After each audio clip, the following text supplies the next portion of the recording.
일반적으로 신구의로 배열을 하는데 여기에서는 구, 신, 의로 배열을 했습니다. 좋은 말을 해야 합니다.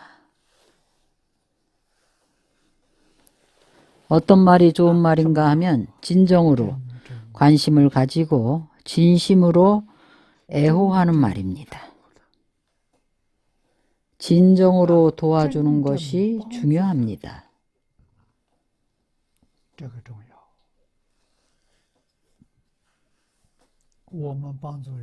우리가 다른 사람을 도와주면 다른 사람이 나를 도와줄 것입니다. 우리가 다른 사람을 애호하면 다른 사람이 나를 애호할 것입니다. 우리가 다른 사람을 보살피면 다른 사람이 나를 보살펴 줄 것입니다. 생활 필수품 중에서 남는 것은 보시하고 집집마다 나누어 줍니다. 내가 사는 동네는 80여 가구 정도 되는 작은 마을입니다. 우리가 텃밭이 있는데 텃밭 면적이 작지 않아서 야채를 다 먹어내지 못했습니다. 그래서 여기에 야채가 많은데 다 거기에서 보내온 것입니다. 화학비료 안 주고 유기농으로 직접 재배를 해서 깨끗하고 무농약입니다. 채소밭에서도 연부를 합니다. 한 불자가 나에게 태양광으로 충전하는 연불기 2대를 보내왔습니다. 그것은 연꽃 모양으로 만들어진 것입니다. 태양광이 비추면 충전이 되어서 저절로 계속해서 연부를 합니다. 아주 편리합니다. 채소밭에 꽂아 놓으니 사람들은 잘 보지는 못합니다. 마치 한 송이 연꽃이 핀 것 같습니다. 그래서 말을 부드럽고 솔직하게 유화하고 질직하게 해야 합니다. 유화는 외적인 태도를 말하는 것입니다.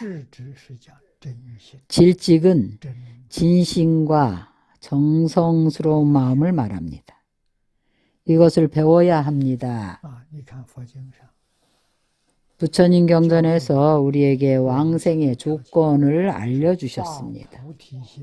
바로 바알보리심, 일양전념입니다. 이것은 아주 중요합니다. 보리심은 진심입니다. 사람을 대하고 만물을 접함에 다 진심을 써야 합니다. 사람들이 나를 위선으로 대해도 상관없이 나는 진심으로 사람을 대합니다. 왜냐하면 나는 극락세계에 가야 하기 때문입니다. 오직 진심을 쓰는 사람만이 비로소 극락세계에 갈 수 있기 때문입니다. 망심을 쓰는 사람은 갈 수 없습니다. 다만 아미타불과 인연을 맺을 수 있을 뿐입니다. 언제 가는가 하면 진심을 쓰는 때, 그때 갈 수가 있습니다. 여러분이 망심을 내려놓지 않으면 갈 수가 없습니다. 그래서 진심을 쓰면 손해보지 않습니다. 손해는 이 세상에서 약간 손해를 볼 겁니다. 공짜로 큰 덕을 볼 것입니다. 극락세계 가서 성불하는 것이 이것이야말로 공짜로 큰 덕을 보는 것입니다. 그래서 잘 계산할 줄을 알아야 합니다.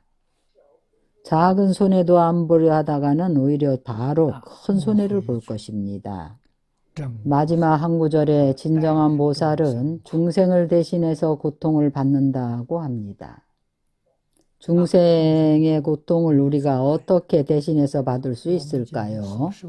우리가 현재 받고 있는 모든 일들이 마음과 뜻대로 되지 않는 것들이 모두 중생을 대신해서 고통을 받는 것입니다. 어찌해야 하는가 하면 달게 받고 흔연히 받아들여야 합니다. 우리가 이곳에 있으면서 공덕을 쌓아야 합니다. 서방극락세계에 왕생하는 데에 품계를 높이는 자량이 됩니다. 그래서 비로소 일체 중생이 선연이든 악연이든지 다 선지식임을 알게 됩니다. 전부 우리의 품계를 높이는 도움이 됩니다. 서방극락세계에 왕생하는 데 도움이 됩니다. 이것을 명백하게 알게 되면 진정코 은혜에 감사하는 마음으로 일체 중생들을 대하게 됩니다.